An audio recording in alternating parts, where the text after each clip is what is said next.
सपा बसपा अब प्रत्याशी की अपनी जाति उन वोटों का जो जोड़ है वो 50-51% से ऊपर हो जाता है। उसको लांघना बड़ा मुश्किल। उनके वंश को नाश कर दूंगा। ये जो कुछ चीज़ें कही जा रही हैं ना जी, ये मोनोपुलेटेड हैं। ये सब तैयारियां हैं बिना मतलब की। तक अखिलेश यादव जी का प्रश्न है। हमने सुना है कि वो विदेश पढ़े हैं, कहाँ पढ़े हैं, ये तो वो जाने कहाँ पढ़े हैं। जी, उन्होंने उसको जोड़ दिया भगवान कृष्ण से। कहाँ द्वापर और कहाँ कलयुग में ईसा पूर्व। दोस्तों नमस्कार। इस वक्त हमारी उपस्थिति है उत्तर प्रदेश के गाजीपुर में और आज हमारे साथ बातचीत करने के लिए भारतीय जनता पार्टी के प्रत्याशी पारसनाथ राय जी मौजूद हैं और आज हम बात करेंगे कुछ मुद्दे को लेकर। सबसे पहले स्वागत है। धन्यवाद। गाजीपुर से अगर देखा जाए तो तमाम लोगों के नाम निकल कर आ रहे थे प्रत्याशी को लेकर, लेकिन भारतीय जनता पार्टी ने आपको टिकट दिया। क्या कहना चाहेंगे?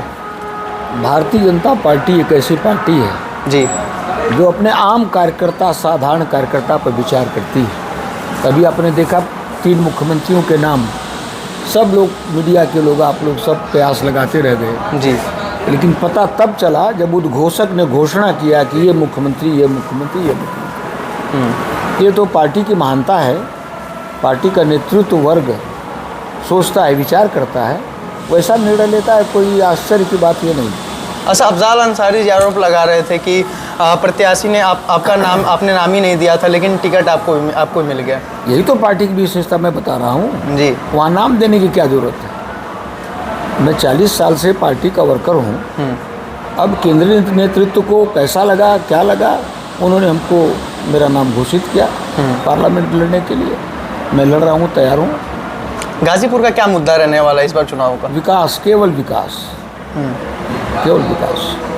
जैसे विकास में क्या क्या चीज़ होगी? मनोज सिन्हा जी से जिन कामों को उन्होंने शुरू किया था, 14 में जो विकास की यात्रा शुरू हुई, 19 में आकर विकास का रथ जहाँ रुक गया, उसी को दुगनी गति से आगे बढ़ाने का प्रयत्न करूँगा। बस एकमात्र यही उद्देश्य है।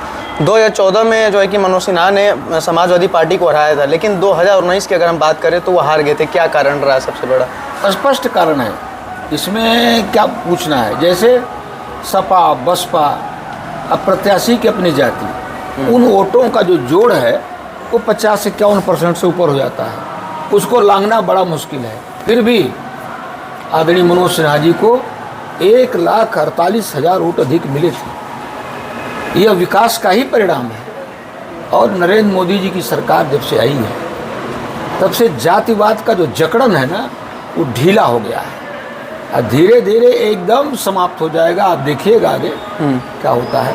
अच्छा, बीएसपी के जो अभी प्रत्याशी मिले हैं डॉक्टर उमेश सिंह जी, वो आरोप लगा रहे थे कि एक तरफ माफिया, एक तरफ शिक्षा माफिया, तो उस पर क्या विचार है आप?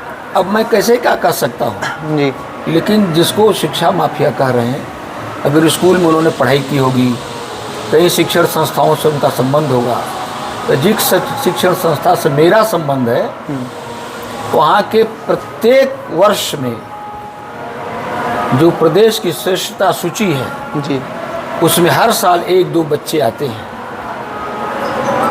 और वो भी 40वें या 30वें स्थान पर नहीं, 4थे, 5वें, 3रे, 6ठे, 7वें स्थान पर आते हैं जी। मुख्यमंत्री जी उनको 1 लाख पुरस्कार देते हैं और उनके घर तक पिच रोड बनवाते हैं। ये नकल से संभव है क्या? नकल से ऐसा हो सकता है? बिल्कुल। अब उनकी धारणा उस तरह की है, उसी वातावरण में पले होंगे तो हम क्या कर सकते हैं, उसमें मेरा क्या दोष है। प्रदेश में बात करें तो समाजवादी पार्टी और कांग्रेस इस बार गठबंधन कर चुकी है, तो कुछ प्रभाव पड़ेगा कि नहीं इस बार चुनाव पे? सबसे बड़ा गठबंधन सपा बसपा का हो चुका है उत्तर प्रदेश में। और सपा बसपा के गठबंधन के बाद भी गाजीपुर, मऊ, आजमगढ़ और जौनपुर की सीटों को छोड़ दिया जाए तो भारतीय जनता पार्टी ने अकेले दम पर 65 सीटें प्राप्त की थी। और सपा गठबंधन की तो हवा ही निकल गई थी। आप कल्पना करो कि पूरे प्रदेश में सपा बसपा से बड़ा गठबंधन कुछ नहीं हो सकता है। फिर भी 65 सीटें भाजपा ने प्राप्त की थी। जी, आप अपने आप को चाणक्य शिष्य भी बताते हैं, तो आपने जो है उनके वंश को नाश कर दूंगा। ये जो कुछ चीज़ें कही जा रही हैं ना जी, ये मोनोपुलेटेड हैं। ये सब तैयारियां हैं बिना मतलब की, लोगों की। अखिलेश यादव इस पर ट्वीट भी किए थे। बता रहा हूँ आपसे, मैंने कहा था कोई भी शिक्षक इस देश में आचार्य चाणक्य एक योग्य शिक्षक हुए। अयोग्य शिक्षक का एक कर्तव्य है कि वो शासन को भी देखे कि शासन कैसा चल रहा है, क्योंकि समाज का सबसे प्रबुद्ध वर्ग है, सबसे बुद्धिजीवी वर्ग है शिक्षक।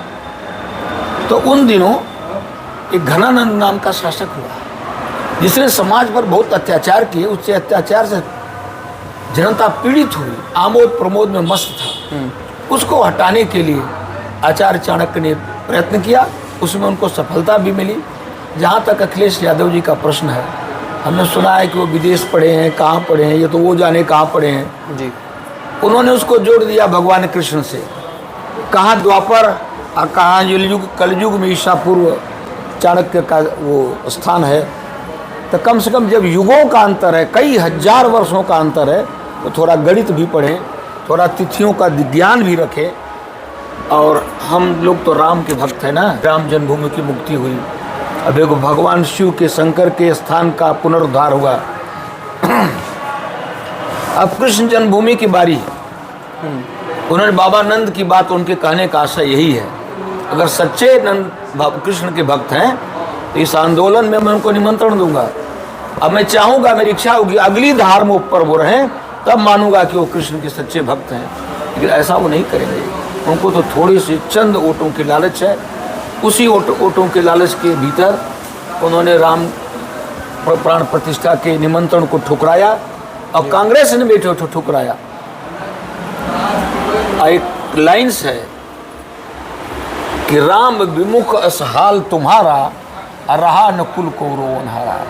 राम और कृष्ण से विमुख जो होंगे ना इस देश के भीतर, उनका यही हाल होगा। राम भारत की आत्मा में है, रोम रोम में राम है। जन्म लेते हैं तब से लेकर अंतिम समय तक केवल राम ही राम और कृष्ण कृष्ण है। बस इस विषय पर इतना ही कहना पर्याप्त रहेगा। अच्छा, गाजीपुर से हम अगर हम बात करें तो आपको जो प्रत्याशी यहाँ का चुना गया है, सामने अफजाल अंसारी जी हैं, तो आप जो है कि कैसे चुनाव लड़ेंगे उनके सामने अगर देखा जाए? मैंने पहले ही बता दिया कि मैं एक शिक्षक हूँ जी। अब जिसको माफिया कह रहे हैं, बाहुबल, जो भी आप कह लीजिए, इतना भी आप भी याद करिए कि प्रदेश में योगी जी का शासन है। न अब कोई माफिया है न कोई बाहुबली है। यदि था भी तो जमींदोज हो गया या ऊपर चला गया, जेल के शिक्षों में बंद है, पीछे है। इसलिए आम बूथ का कार्यकर्ता आप भी चुनाव लड़ सकते हो, आपके खिलाफ हिम्मत नहीं है किसी के आने की। अब प्रदेश में ऐसा वातावरण है कि ये सब माफिया सब खत्म हो गए हैं, उनको तो ठीक से इसका अनुभव है। बातचीत करने के लिए भारतीय जनता पार्टी के प्रत्याशी पारसनाथ राय जी थे। चलिए, बाकी मेरा प्रयास कैसा लगा कमेंट करके आप लोग जरूर बताइएगा। फिर मिलेंगे किसी और वीडियो के साथ, तब तक के लिए जय हिंद, जय भारत।